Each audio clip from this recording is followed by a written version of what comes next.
আসসালামু আলাইকুম। আমি যে ছোট্ট ছোট্ট বেবি বাচ্চাগুলো ফুটাইছিলাম, এই বাচ্চাগুলো এখন অনেক বড় হয়ে গেছে। এটা ডিম দিচ্ছে হয়তো এখন।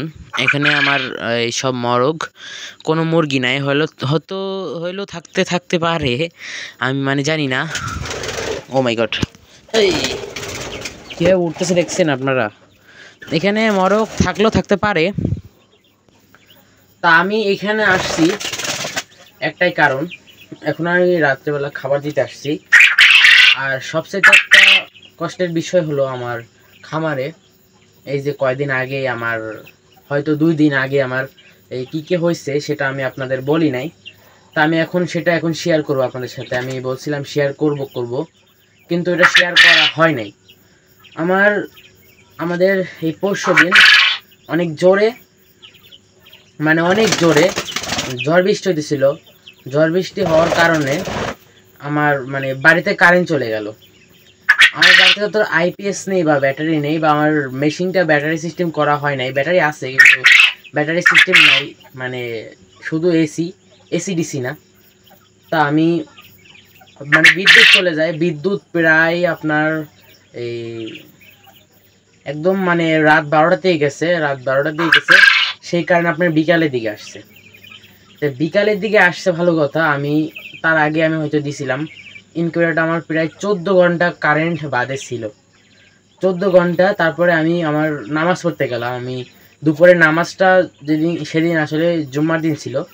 তা আমার খুব চিন্তা হচ্ছিল, পরে দিয়ে ভাবলাম না, তো চিন্তার দরকার নেই, হয়তো আল্লাহ নিচে একদিকে আরেকদিকে দিবে। তা আমি তারপরে কি করলাম, আমি সরাসরি, দাঁড়ান 1 মিনিট লাইটটা দিয়ে দিই।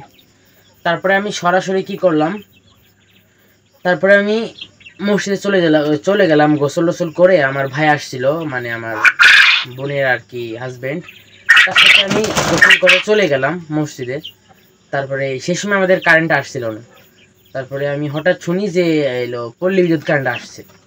তারপরে আমি ওইখান থেকে ডাইরেক্ট নামাজ পড়তে অনেক টাইম ছিল, আমি যেহেতু আগে গেছিলাম, ওইখান থেকে আমি দৌড়াতে এসে তারপরে আমার মেশিনটা যে সময় আমি খুলি, মানে ঢাকনাটা খুললাম, সেই সময় খোলার পরে মানে এত বাজে স্মেল আসতেছিল যা আপনাদের বলার বাইরে। মানে ডিমগুলো পুরো নষ্ট হয়ে গেছিলো। তা ডিমগুলো নষ্ট হয়ে গেছিলো, তারপরে আমি কি করলাম, ওই মেশিনটা নিয়ে আমি আমার প্রতিবেশী যে আমার কাকা আছে, সে কাকাদের বাড়ি গেলাম, দেখি আসলে কারেন্ট আসছে। এখন ওই বাড়ি দিয়ে আসছি, জানেন তো যে ডিম পচলে কি একটা গন্ধ আসে, সেন্ট, মানে খুব বাজে। তা আমি নিয়ে গেলাম। তা আমার কাকা এই মসজিদে আসছে, আমি তারপরে গেলাম বাড়ি, বলতেছে যে অনেক মানে বাজে স্মেল আসতেছে। তারপরে আমি অন্য একটা ঘরে দিলাম, ওদেরই একটা ঘর, মানে ওই ঘরে মানুষ থাকে না। তারপরে আমি ওই ঘরে দেওয়ার পর আমি আবার দেখি প্রায় বিকালে কারেন্ট আসে, যেটা আমি একটু আগে বললাম। বিকালে কারেন্ট আসার পর তারপর আমি কাকাদের বাড়ি থেকে এনে তারপরে আমাদের বাড়ি দিলাম। এখন হয়তো 3 দিন, মানে 2 দিন হয়ে গেছে ওই ঘটনা ঘটার, 2 দিন হয়ে গেল। এই যে এখন কারেন্ট আসছে, আপনারা দেখতে পারতেছেন। তা এখন আল্লাহর রহমতে আমি সেদিনকে ডিমগুলো চেক দিলাম, আমি অনেক কষ্ট পাইছিলাম। আমি আল্লাহর কাছে বলছি, আল্লাহ আমার শেষ আমার কোয়েল পাখি বলছিলাম যে এই কোয়েল পাখিগুলো বড় হয়েছে, আবার আমি আরেকটা টিপ উঠাবো। তা সেগুলো এখন যদি থাকতো, আমার অনেক কোয়েল পাখি থাকতো। তারপর আমি নামাজে আল্লাহর কাছে বললাম যে আল্লাহ আমার কোয়েল পাখিগুলো, আল্লাহ ডিমগুলো ঠিক করে দাও। তারপরে আমি সেই রাত্রেবেলা আমি ডিমগুলো চেক দিছি। তা উপরের যে ডিমগুলো আপনারা হয়তো মেশিন দেখছেন আমার, তারপরে উপরে যে সেই থাকতাতে মনে করেন আপনার ডিম ম্যাক্সিমাম ডিমই ভালো আছে। কিন্তু নিচের করে ডিম চেক করলাম, সেই ডিমগুলো হয়তো নষ্ট হয়ে গেছে। তা ভালোই আছে ডিমগুলো, হয়তো মোটামুটি অল্প কয়টা ভালো হতে পারে, 20-25টার মতো হয়তো বাচ্চা ফুটতে পারে। তার ভিতরে তো আবার নষ্ট হয়ে যায়, আল্লাহ জানে কি হয়। দেখি 10টা ফুটলেও আমার মনে একটা সান্ত্বনা দিতে পারবো যে আমি এবার আমি ডিম বসাইছি 120টা। তা আমি এখানে বসে বসে কথা বলতেছি আপনাদের সাথে, মানে বসার কোনো ওয়ে নাই, মানে আমি কিভাবে বসছি সেটা আপনি দেখতে বুঝতে পারছেন।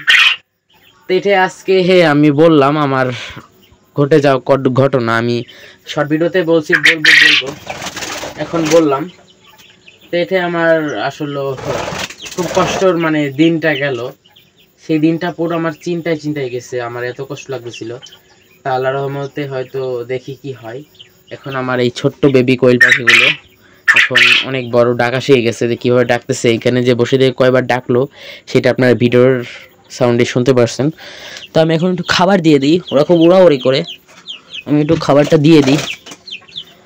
আজকে ভিডিওটা অনেক বড় বানিয়ে ফেললাম, পুরো ঘটনাটা বলতে গিয়ে পুরো ভিডিওটা অনেক বড় হয়ে গেছে। এটা হলো আমার মানে ঘটে যাওয়া কিছু, খামার করতে গেলে অনেক বিপদ আসে, এটা কোনো বিষয় না। ও আরেকটা বিষয়, সেই বৃষ্টিতে আবার এই যে পুরো ঘরটা ভিজে গেছে, তা আমি যে পরিষ্কার করলাম, এটাই হলো আমার বড় সমস্যা ছিল। তা চলে যায়, এখন পাখিগুলোর খাবার দিলাম, এখন চলে যাই।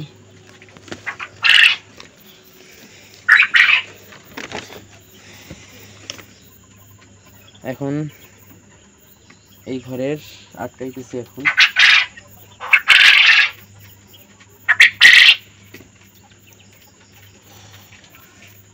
আর এখন হলো রাত, প্রায় অনেক রাত হয়ে গেছে, আধারে কিছু দেখতে পারতেছেন না, শুধু আমাকেই দেখতে পারতেছেন।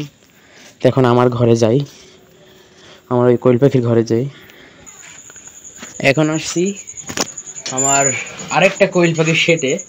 আমি এখন ছিলাম যে ছাদের যে শেডে ছিলাম, এখন আসছি আমার এই যে আমাদের প্যারেন্টস কোয়েল পাখির শেডে। মানে এগুলো প্যারেন্টস না, প্যারেন্টস হলো এগুলো। আরও ওই যেটা উপরে উঠছে,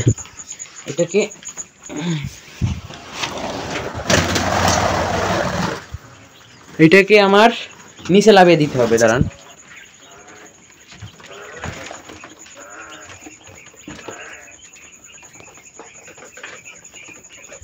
নেমে গেছে গাইস, নেমে গেছে ও। আমি দেখলাম ওই উপরে উঠছিল, তা নেমে গেছে হয়তো। আস্তে আস্তে আস্তে আস্তে আস্তে, দেখেন দেখেন, ওই দেখছেন আবার উপরে উঠছে। কি বলবো, ওই দেখেন উপরে উঠছে, ওই দেখেন বদমাইশ, ওই দেখেন কোথায় চলে গেছে। ওই হাই কিউ, এই যে আমার বদমাইশ পাখিটা। ও এমন করিস কেন? হ্যাঁ এই দেখেন দেখেন, পাগল ছাগল, এই দেখেন ওরাই দিচ্ছি দেখেন। আর এদের একটা খাবার অবশিষ্ট ছিল, বেরোবে না, বাইরে বেরোবে না, তোরা খুব দুষ্টু। এই দেখেন, দেখছেন জাদু দেখেন, শেষ গায়া। এখন লাইট বন্ধ করে দেবো, যে ওদের 12টা বেজে যাবে, 12টা পাম্প ফেটে যাবে। লাইটটা নিভিয়ে দিয়ে এখন প্রথমে তালাটা মারতে হবে, এখানে তালাটা মেরে দিই। আজকে সকাল সকাল করতেছি এই কাজটা। দেখেন আমি কিভাবে লাইট অফ করি। এই দেখেন আমি আসছি আমাদের এই যে সুইচ, ওই জায়গায় অফ করে দেব। দেখছেন ওরা অন্ধকারে খাওয়া দাওয়া করতেছে, শুধু একবার দেখেন শব্দটুক। অন্ধকারে কি খাইতেছে আল্লাহ জানে, এত খিদা লাগছে, অন্ধকারেও খাইতেছে। তো আজকে ভিডিওটাই পর্যন্ত, ভালো থাকবেন সবাই, আল্লাহ।